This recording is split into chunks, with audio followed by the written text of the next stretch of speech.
Steve Harvey was about to kick a contestant off his show for the first time in Family Feud history. The phone ringing on stage was the final straw. The ultimate disrespect to the production. The one rule: you never break. But when he heard what the caller had to say, Steve did something that made 200 audience members burst into tears and caused him to shut down production completely. What happened next would save a teenage girl's life and change the way millions of people think about fate, timing, and the mysterious forces that sometimes intervene exactly when we need them most. It was a Tuesday afternoon in October 2023 at the Family Feud studio in Atlanta. The day had started like any other taping day, with crew members bustling around, checking lights, adjusting cameras, and making sure everything was perfect for the 2 episodes they were scheduled to film. Steve arrived early, as he always did, spending time with the production team and warming up the studio audience with his natural charisma and quick wit. The energy was electric, filled with anticipation and the competitive spirit that made Family Feud one of America's most beloved game shows. The Illington family from Minnesota was facing off against the Thompson family from Florida. Both families had been through the rigorous selection process, the rehearsals, and the strict briefing about studio rules. One rule was emphasized above all others: phones must be turned off completely. Not on silent, not on vibrate, but completely powered down. The production assistant had stressed this point 3 times during the pre-show meeting, explaining that any phone interruption could ruin an entire segment and cost the production thousands of dollars in lost time. Emily Illington, a 42-year-old veterinarian from Minneapolis, had nodded along with everyone else. She'd turned her phone off, or at least she thought she had. But in the excitement and nervousness of being on television, of standing just feet away from Steve Harvey himself, she'd only managed to put it on silent mode. It was a mistake that would turn into something no one could have predicted. The game was in full swing. The Illington family was trailing slightly, down by about 30 points, but the energy was high and the answers were getting good laughs from both Steve and the audience. Emily stood second in line, her hands clasped in front of her, watching her brother Marcus nail a particularly tricky question about things people do at the beach. The board lit up with "build sandcastles," and the family erupted in celebration. Steve was in the middle of one of his famous reactions, that perfect combination of surprise and approval that had made him such a beloved host. When it happened, a phone rang. Not just any ring, but a loud, clear, unmistakable ringtone that cut through the studio like a knife through butter.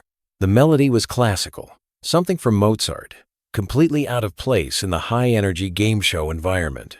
The studio fell silent instantly. 200 audience members stopped mid-cheer. The cameras kept rolling, but the camera operators looked confused. Steve Harvey's expression shifted from joy to confusion to something approaching controlled frustration. Everyone knew the rules. Everyone knew phones were supposed to be off.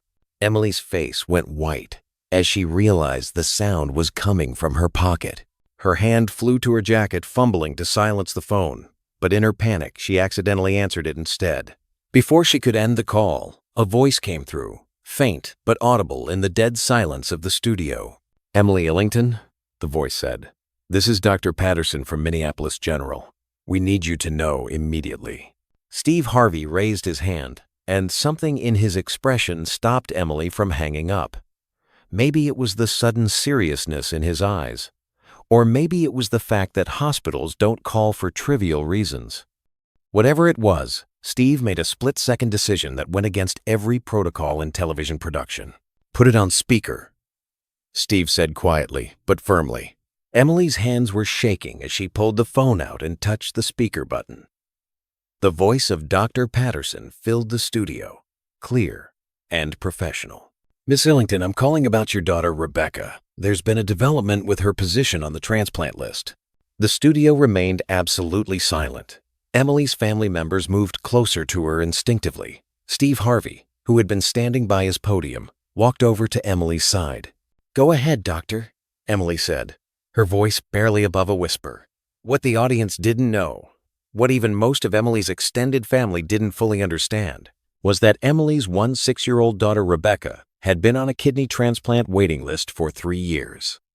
Born with a rare genetic condition that had slowly destroyed her kidney function, Rebecca had been on dialysis since she was 13. The wait for a matching donor had been agonizing, filled with false hopes and crushing disappointments. Emily had almost canceled their Family Feud appearance when Rebecca's condition had worsened 2 weeks earlier. But Rebecca herself had insisted they go. "Mom, you need this," she had said from her hospital bed. "You need to laugh, to have fun, to remember. There's still good stuff happening. Go win some money for my college fund." It was so perfectly Rebecca, thinking of others even while fighting for her life. Dr. Patterson's voice continued through the phone speaker. "We found a match. It's perfect, Emily. 6 out of 6 HLA markers. The donor is here. The organ is viable. And we need Rebecca here within the next 4 hours for preparation." Emily's legs gave out. She would have fallen if Steve Harvey hadn't caught her arm, steadying her while she processed what she was hearing. Her mother, standing behind her, started crying. Her brother Marcus whispered, "Oh my God." I'm in Atlanta," Emily managed to say. "We're filming. I don't know if we can make it in time." Steve Harvey did something then that would later be described as the moment that defined not just his show, but his character as a human being. He took the phone from Emily's trembling hand. "Dr. Patterson, this is Steve Harvey. I'm here with Emily. What exactly do we need to do to make this happen?" There was a pause on the other end, presumably as Dr. Patterson processed the fact that he was suddenly talking to a celebrity. But doctors are nothing if not practical, and he quickly refocused. "Mr. Harvey, Rebecca needs to be at the hospital within 4 hours for pre-operative preparation. The surgery is scheduled for tomorrow morning, but the window is critical. The donor organ won't remain viable beyond that time frame." Steve looked at his watch, then at his production team. The math was simple and unforgiving. A commercial flight from Atlanta to Minneapolis would take at least 2.5 hours, plus time to get to the airport, through security, and then from the Minneapolis airport to the hospital. It would be close, probably too close. "Hold on 1 minute, doctor," Steve said. He handed the phone back to Emily and pulled out his own phone. The entire studio watched as Steve Harvey made a call. "Marcus? It's Steve. I need the jet. Now. Atlanta to Minneapolis. Medical emergency. I don't care what it costs. Fulton County Airport, how fast can you have it ready? 30 minutes? Make it 20. Steve turned back to Emily and her family. "My friend has a private jet at Fulton County Airport. It's 15 minutes from here. You'll be in Minneapolis in under 2 hours. Emily started to protest, presumably about the cost, the imposition, the fact that they were in the middle of filming a show. Steve cut her off with a gentle but firm hand on her shoulder. "Emily, listen to me. There are moments in life when everything else becomes background noise. This is one of those moments. Your daughter needs you, and we're going to make sure you get there." He turned to address the studio audience, the cameras still rolling, capturing every second of this unprecedented moment. "Ladies and gentlemen, we're going to do something we've never done in the history of Family Feud. We're going to pause this game because life just gave this family something more important than any prize we could offer." The audience began to applaud, but Steve raised his hand for silence. "But here's what else we're going to do. Emily, while you're flying to Minneapolis, we're going to film a message for Rebecca. Every single person in this studio is going to send their prayers, their love, their positive energy to your daughter." Steve turned to the cameras. "And when this airs, millions of people are going to see this moment, and they're going to be pulling for Rebecca too." The production team scrambled into action. Within minutes, they had arranged for a car to take the Illington family to the airport. But before they left, Steve had one more surprise. "Thompson family," he called to their opponents. "What do you say we help the Illingtons out here?" Without hesitation, the Thompson family patriarch, a retired firefighter named Bill, stepped forward. "Steve, we forfeit. The Illingtons win. They need to go, and they need to go with good news." The gesture was so unexpected, so purely generous, that Emily broke down completely. Here were strangers, people she'd met just hours ago, giving up their chance at thousands of dollars in prizes so her family could leave with something positive. Steve nodded, clearly moved. That's what I'm talking about. That's what family really means. Not just the people who share your blood, but the people who share your humanity. As the Illington family gathered their things, preparing to rush to the airport, Steve had the cameras focus on Emily one more time. Emily, you tell Rebecca that she's got an entire Family Feud family pulling for her. You tell her that when she's better, we're bringing your whole family back to finish this game properly. Emily hugged Steve, unable to speak through her tears. Her mother, her brother, her teenage son, all hugged him too. The Thompson family joined in, and soon it seemed like everyone in the studio was part of this massive group embrace. Go, Steve said finally. Go, get your daughter her kidney. The Illington family rushed out of the studio to the waiting car. The studio erupted in applause, but it wasn't the usual game show celebration. It was something deeper, more meaningful. It was the sound of 200 people who had just witnessed something extraordinary. Steve turned back to the cameras, visibly emotional. In all my years of hosting this show, I've seen families win money, cars, and prizes. But I've never seen anything like what just happened here. A phone that wasn't supposed to ring rang, a call that could have come at any other time came at exactly this moment. And a family that was playing a game just got the only prize that really matters, a chance to save their daughter's life. The studio was quiet as Steve continued. You know, we have all these rules in television. Don't do this, don't do that. Keep everything moving. Stick to the format.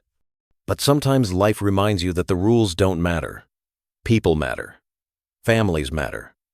And sometimes a game show becomes something more than entertainment. Sometimes it becomes a reminder of what's really important. The next few hours were a whirlwind. Steve's friend's jet was ready in 18 minutes. The Illington family made it to Minneapolis in an hour and 45 minutes. Emily was at the hospital with 20 minutes to spare. The production team at Family Feud monitored the situation throughout the night, keeping Steve updated via text message. At 6:47 the next morning, Steve received the message he'd been waiting for. The surgery had begun. Rebecca was in the operating room, and everything was proceeding perfectly. The kidney was healthy, the match was ideal, and the surgical team was optimistic. When the episode aired 6 weeks later, the network made an unprecedented decision. They aired it unedited, including the phone call, the scramble to get the family to the airport, and Steve's emotional address to the audience. They also included an update that Rebecca's surgery had been successful and she was recovering well. The response was overwhelming. The video went viral within hours, not just because of the drama of the moment, but because of what it represented.